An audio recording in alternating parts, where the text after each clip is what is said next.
नमस्कार दोस्तों, सबसे पहले हम लोग निफ्टी 50 की बात करेंगे। तो पिछले दिन हम लोग को बढ़िया तेजी देखने को मिलता है और बड़ा सा ग्रीन कैंडल हम लोग को बनते हुए दिखा 200 डेज के मूविंग एवरेज के करीब में, और 260 पॉइंट का ऊपर का जंप हम लोग को देखने को मिलता है। लगातार 2-3 दिन पहले गिरावट होते हुए निफ्टी 50 में दिखा था और 17,094 के लेवल्स पे हम लोग को बंद होते हुए दिखा है। तो जैसा कि अपने कुछ वीडियोस में हम लोग बात भी किए थे कि यहाँ पे मार्केट हम लोग को साइडवेज चलते हुए दिख सकता है। 18,000 के करीब में पिवट का भी रेजिस्टेंस है और डबल टॉप का फॉर्मेशन उसी पॉइंट से हम लोग को करते हुए दिखता है निफ्टी 50, और उसके बाद बड़ा फॉल होते हुए दिखा और प्राइस 200 डेज के मूविंग एवरेज के करीब में आया। तो यहाँ पे पिवट का भी सपोर्ट था और 200 डेज का मूविंग एवरेज भी सपोर्ट का काम करता है। तो यहाँ पे हम लोग कुछ निफ्टी बीज ETF को बाई करने के लिए अपने टेलीग्राम ग्रुप पे भी अपडेट किए थे और पिछले वीडियोस में भी बात किए थे कि मान लीजिए फर्स्ट एंट्री आपको निफ्टी बीज ETF में बाई करना है या नीचे के प्राइस पे भी बाई किए हैं तो कुछ यहाँ पे ज़रूर से एवरेज कर सकते हैं। तो एक बार फिर से अपने मेथड को डिस्कस कर लेते हैं। एक 20 का मूविंग एवरेज यूज करते हैं जो कि आपको ब्लू लाइन शो कर रहा होगा। दूसरा हम लोग 200 डेज के मूविंग एवरेज को यूज करते हैं जो कि आपको पिंक लाइन शो कर रहा होगा। और तीसरा इंडिकेटर हम लोग पिवट पॉइंट या पिवट लाइन भी यूज करते हैं जो कि सपोर्ट या रेजिस्टेंस बताता है। तीनों इंडिकेटर हम लोग जीरोधा के अपने चार्टिंग प्लेटफॉर्म पे लगा सकते हैं। और किसी भी स्टॉक या ETF में हम लोग फर्स्ट एंट्री बनाते हैं दोस्तों जब प्राइस 200 डेज के मूविंग एवरेज के करीब में चले और नीचे आता है तो नीचे का पिवट देखें, और जिस पिवट पे अच्छा सपोर्ट दिखता है वहाँ पे और भी क्वांटिटी आप लोग इंक्रीज कर सकते हैं। तो निफ्टी 50 में हम लोग 2 बार बाई करने के लिए बोले थे 15,800 के लेवल्स पे, और फिर नीचे आया था तो 15,000 के लेवल्स पे भी हम लोग बाई करने के लिए निफ्टी बीज ETF में बोले थे।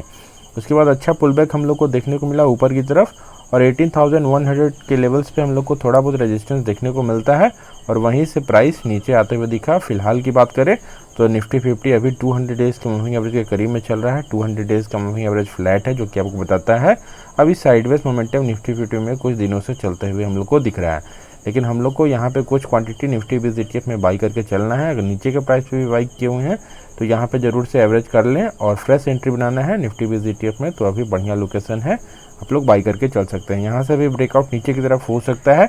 अगर यहाँ से ब्रेकआउट नीचे की तरफ होगा तो 15,960 का लेवल्स हम लोग को निफ्टी 50 दिखा सकता है, लेकिन हम लोग लेवल्स देख करके बाई करेंगे तो पहला एंट्री यहाँ पे ज़रूर से बना सकते हैं।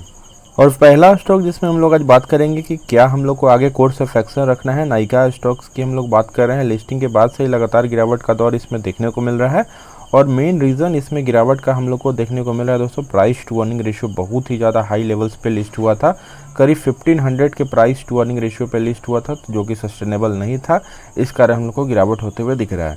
तो नाइका एकमात्र प्रॉफिटेबल ई-कॉमर्स कंपनी है जो कि ब्यूटी केयर और पर्सनल केयर, फैशन प्रोडक्ट्स ये सब में एक मार्केट लीडर है अपने सेगमेंट का। तो नाइका का फ्यूचर बहुत ही अच्छा है, ग्रोथ भी अच्छा है, लेकिन इसमें अभी फ़िलहाल हम लोग को बाई करने से बचना चाहिए क्योंकि प्राइस टू अर्निंग रेशियो बहुत ही हाई है।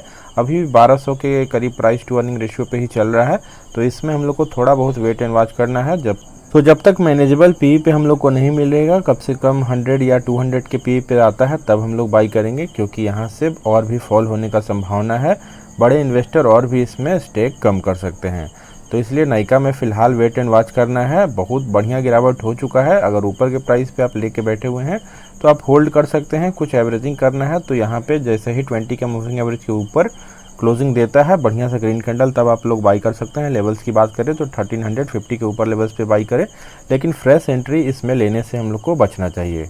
और नाइका की मार्केट कैप की बात करें तो 60,000 करोड़ का मार्केट कैप है। तो एक लार्ज कैप की कंपनी के साथ ही लिस्ट हुआ था और करेंट प्राइस करीब 1272 का चल रहा है और स्टॉक का PE करीब 1464 का है। तो अभी भी बहुत ही high price to earning ratio पे आपको मिल रहा है नाइका, इसलिए इसमें थोड़ा फिलहाल हम लोग को वेट एंड वॉच ही करना चाहिए। और नाइका का फाइनेंशियल्स भी बहुत ही अच्छा धीरे धीरे होते जा रहा है दोस्तों। 2019 में कंपनी की बात करें रेवेन्यू की तो 1.12 थाउजेंड करोड़ का था, जो कि अब बढ़ के 2022 में 3.80 थाउजेंड करोड़ का हो चुका है। तो ईयर ऑन ईयर बेसिस पे हम लोग को लीनियर इंक्रीज रेवेन्यू में देखने को मिला, जो कि बहुत ही अच्छी बात है। और कंपनी जो पहले लॉस में थी अब प्रॉफिट में आ चुका है। करीब 0.04 थाउजेंड करोड़ का हम लोग को प्रॉफिट भी देखने को मिल रहा है। ईयर ऑन ईयर बेसिस पे 40 करोड़ का 2022 में हम लोग को प्रॉफिट निकल करके आया था, जो कि बहुत ही अच्छी साइन है। लेकिन मेन इशू है वैल्यूएशंस का।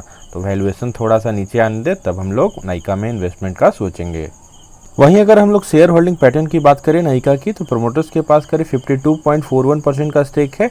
पिछले क्वार्टर में भी लगभग उतना ही स्टेक था, तो स्लाइटली डिक्रीज किया है, लेकिन स्टेबल प्रमोटर्स का होल्डिंग है करीब 52.41% का। वहीं अगर एफ की होल्डिंग की बात करें दोस्तों तो 5.73% का होल्डिंग दिसंबर 2021 के क्वार्टर में था, जो कि बढ़ के मार्च 2022 के क्वार्टर में हम लोग को देखने को मिला 5.98% का, और फिर इंक्रीज होते हुए हम लोग को दिख रहा है जून 2022 के क्वार्टर में अभी 6.54% का होल्डिंग एफ के पास है। तो एफ लगातार क्वार्टर ऑन क्वार्टर बेसिस पे स्टेक को बढ़ा रहे हैं, जो कि बहुत ही अच्छा पॉजिटिव साइन है। वहीं अगर डी की बात करें तो डी ने स्टेक को कम किया है लगातार क्वार्टर ऑन क्वार्टर बेसिस पे। फिलहाल डी की बात करें तो 2.95% का होल्डिंग डी के पास है। तो एफ डी का होल्डिंग भी हम लोग को 10% के करीब का देखने को मिल रहा है, जो कि बहुत ही कम है। और पब्लिक की होल्डिंग की बात करें तो 30.10% का होल्डिंग पब्लिक के पास है। तो एफ डी का होल्डिंग लो है दोस्तों, इसलिए थोड़ा बहुत इसमें इन्वेस्टमेंट से भी फिलहाल बचना चाहिए। और नेक्स्ट स्टॉक की बात करेंगे नौकरी या इन्फोएस के बारे में। एक शानदार डिजिटल सेक्टर से जुड़ा हुआ कंपनी है और नौकरी.com इसका प्रमुख वेबसाइट, जीवनसाथी.com, 99acres.com ये सब इसका प्रमुख वेबसाइट्स हैं। और बात करें जोमेटो और पॉलिसी बाजार में भी इसका इन्वेस्टमेंट है, और भी बहुत सारे स्टार्टअप्स में नौकरी.com का पैसा लगा हुआ है इन्फोएस कंपनी का। और नौकरी या इन्फोएस दोस्तों एक बढ़िया कंसिस्टेंट कंपाउंडर स्टॉक रहा है, बहुत ही अच्छा रिटर्न पास्ट में निकाल करके दिया था, और प्राइस 200 डेज का मूविंग एवरेज से बहुत ही ऊपर चल रहा था। तो इसी क्रम में हम लोग बात भी करते हैं। मान लीजिए 10 स्टॉक है तो 3-4 स्टॉक जरूर से प्रॉफिट बुक कर लें। हम लोग डेली चार्ट पे शॉर्ट टर्म इन्वेस्टर को प्रॉफिट बुक करने के लिए बोलते हैं, और वीकली चार्ट पे लॉन्ग टर्म के इन्वेस्टर प्रॉफिट बुक कर सकते हैं। तो लगातार हम लोग को नौकरी या इन्फोएस में गिरावट होते हुए दिखा। प्राइस 200 डेज के मूविंग एवरेज के बहुत ही नीचे चल रहा था। तो इस क्रम में हम लोग बात भी करते हैं, और भी क्वांटिटी इंक्रीज़ करना है तो आप लोग इंक्रीज़ कर सकते हैं। जैसे ही 20 के मूविंग एवरेज के ऊपर क्लोजिंग दिया था एक बढ़िया सा ग्रीन कैंडल, तो हम लोग बाई करने के लिए बोले थे कि नौकरी में अच्छा एंट्री आप लोग को मिल सकता है। 3300 3500 के प्राइस तक आप लोग बढ़िया से बाई कर सकते थे। उसके बाद अच्छा मोमेंटम ऊपर की तरफ हम लोग को नौकरी या इन्फोएस में देखने को मिला, और 200 डेज के मूविंग एवरेज तक प्राइस जाता है, और फिर से 200 डेज का मूविंग एवरेज रेजिस्टेंस का काम करता है। अगर प्राइस नीचे से ऊपर जाता है तो 200 डेज का मूविंग एवरेज रेजिस्टेंस का काम करेगा, और अगर प्राइस ऊपर से नीचे आता है तो 200 डेज का मूविंग एवरेज सपोर्ट का काम करता है। इस बात का हम लोग को ध्यान रखना है। और प्राइस 200 डेज के मूविंग एवरेज के करीब में फिर से रेजिस्टेंस लेता है, और हम लोग को और भी नीचे आते हुए दिख रहा है। फिलहाल की बात करें तो पिवट पे हम लोग को अच्छा सपोर्ट दिख रहा है, करीब 3800 पे पिवट का सपोर्ट है। बढ़िया इनगल्फिंग पैटर्न कैंडल हम लोग को देखने को मिला पिछले दिन। तो इसी कैंडल में आपको नौकरी या इन्फोएस में कुछ और भी क्वांटिटी ऐड ऑन करना था तो ऐड ऑन कर सकते थे। अगर मान लीजिए इस प्राइस पे ऑलरेडी बाई कर चुके हैं तो यहाँ पे बाई करने का जरूरत नहीं है, लेकिन अगर ऊपर के प्राइस पे फंसे हुए नौकरी.com या इन्फोएस में या फ्रेश एंट्री आपको बनाना है तो बढ़िया लोकेशन है। एक बढ़िया सा ग्रीन कैंडल और भी 1-2% का आपको मिलता है। लेवल्स की बात करें तो 3900 के ऊपर लेवल्स पे जरूर से बाई कर सकते हैं। उसके बाद यहाँ से और भी ब्रेकआउट अगर इस पिवट को भी होल्ड नहीं कर पाता है नौकरी या इन्फोएस तो और भी गिरावट होते हुए दिखेगा, और नेक्स्ट लोअर पिवट हम लोग को 3271 पे देखने को मिलेगा। तो एक बार 3900 के लेवल्स पे बाई कर सकते हैं, और फिर और नीचे आता है 3271 का वेट करेंगे, और यहाँ पे और भी क्वांटिटी एवरेज कर सकते हैं। और हम लोग को इन्वेस्टमेंट का मेन पर्पस रखना है दोस्तों किसी तरह एवरेज प्राइस को नीचे लाने का और लॉन्ग टर्म तक इन्वेस्टमेंट में बने रहने का। तो अब हम लोग वेल्थ क्रिएट आसानी से कर सकते हैं शेयर मार्केट से। तो नौकरी या इन्फोएस में अच्छा बाई बन सकता है, इसको वॉच लिस्ट में ज़रूर रखें, और कुछ क्वांटिटी इसमें बाई करके चल सकते हैं। और नेक्स्ट स्टॉक जो कि अभी सपोर्ट पे आपको मिल रहा है, एमसीएक्स की बात कर रहे हैं। एक्सचेंज का काम करता है जहां कमोडिटी यूनिट्स ट्रेड होता है, गोल्ड सिल्वर वगैरह। तो यहाँ पे एमसीएक्स में भी लगातार गिरावट हम लोग को होते हुए दिख रहा है। शानदार डेफ्री स्टॉक है, सर्विस बेस्ड कंपनी है, तो बढ़िया हम लोग को रिटर्न निकाल करके कुछ खास दिया नहीं है, लेकिन अभी फिलहाल हम लोग इस लेवल पे बाई करके चल सकते हैं। यहाँ पे हम लोग देख रहे हैं दोस्तों पिछले 2-3 बार से हम लोग को एमसीएक्स में सपोर्ट दिखा था, और सेम उसी लेवल पे हम लोग को नियर अबाउट अभी भी सपोर्ट देखने को मिल रहा है। तो यहाँ पे हम लोग कुछ क्वांटिटी ऐड ऑन कर सकते हैं एमसीएक्स में। अगर बात करें तो इस पिवट पे सपोर्ट है, 1162 का पिवट था, और बढ़िया सा ग्रीन कैंडल पिछले दिन हम लोग को बनते हुए दिखा। तो एमसीएक्स में ज़रूर से हम लोग कुछ क्वांटिटी ऐड ऑन कर सकते हैं लॉन्ग टर्म के पॉइंट ऑफ व्यू से। तो अगर एक और बढ़िया सा ग्रीन कैंडल आपको इस लेवल के ऊपर क्लोजिंग देते हुए मिलता है तब आप लोग जरूर से बेझिझक बाई करके चल सकते हैं। 1230 के ऊपर लेवल्स पे बाई करें, और जैसे ही 20 का मूविंग एवरेज के ऊपर क्लोजिंग देता है तब बढ़िया एंट्री और भी मिलेगा, क्योंकि 20 का मूविंग एवरेज नीचे की तरफ इंक्लाइंड है और 200 डेज का मूविंग एवरेज भी नीचे की तरफ है। तो ट्रेंड डाउनवर्ड का है, इसलिए स्मॉल क्वांटिटी में ही बाई करके चलना है, एक बार में टोटल क्वांटिटी बाई करके नहीं चलना है, क्योंकि यहाँ से रेजिस्टेंस ले करके और भी नीचे आ सकता है। अगर और भी फॉल एमसीएक्स में होता है तो 1010 का लेवल्स भी आपको नियर टर्म में दिखा सकता है। तो अगर लॉन्ग टर्म के पॉइंट ऑफ व्यू से बाई करना है तो फर्स्ट एंट्री यहाँ पे ले लें, और फिर नीचे आता है तो और भी क्वांटिटी एवरेज आउट कर सकते हैं एमसीएक्स की अगर बात करें तो। और एमसीएक्स इतना खास स्टॉक क्यों है दोस्तों, वो आपको शेयर होल्डिंग पैटर्न से पता चलेगा। एफआईआईज की बात करें तो 26.84% का होल्डिंग एफआईआईज के पास है। तो हम लोग को लगातार सेलिंग FIIs के द्वारा देखने को मिल रहा था, MCX में भी देखने को मिला। और फिलहाल की बात करें तो 26.84% का बड़ा होल्डिंग अभी भी बचा हुआ है FIIs के पास। इसी क्रम में DIS ने लगातार स्टेक बढ़ा है, 40% से स्टेक को बढ़ाते बढ़ाते अभी 48.60% का होल्डिंग DIS के पास है। तो करीब हम लोग को 76% के करीब का स्टेक FII DIS का देखने को मिला, 75% टू द प्रिसाइज। तो बहुत ही बड़ा होल्डिंग हम लोग को FII DIS का देखने को मिला है। एक प्रोफेशनली वेल मैनेज्ड कंपनी है MCX, तो इसमें भी लॉन्ग टर्म के पॉइंट ऑफ व्यू से हम लोग इन्वेस्टमेंट कर सकते हैं। पब्लिक की बात करें तो पब्लिक के पास करीब 24.37% का होल्डिंग पब्लिक के पास है। तो बहुत ही शानदार शेयर होल्डिंग पैटर्न हम लोग को MCX का देखने को मिलता है। और आज के आखिरी स्टॉक के बारे में बात करेंगे CDSL के बारे में, जो कि शेयर मार्केट में सबसे ज़्यादा ग्रोथ रखने वाला कोई स्टॉक है तो CDSL में हम लोग बात करें तो जितना भी शेयर मार्केट में न्यू इंक्लूजन हुआ, जो कोविड के बाद बहुत ही ज़्यादा रिटेल इन्वेस्टर का विश्वास बढ़ा था, तो CDSL जैसे स्टॉक ने बहुत ही भरपूर मात्रा में फ़ायदा उठाया दोस्तों।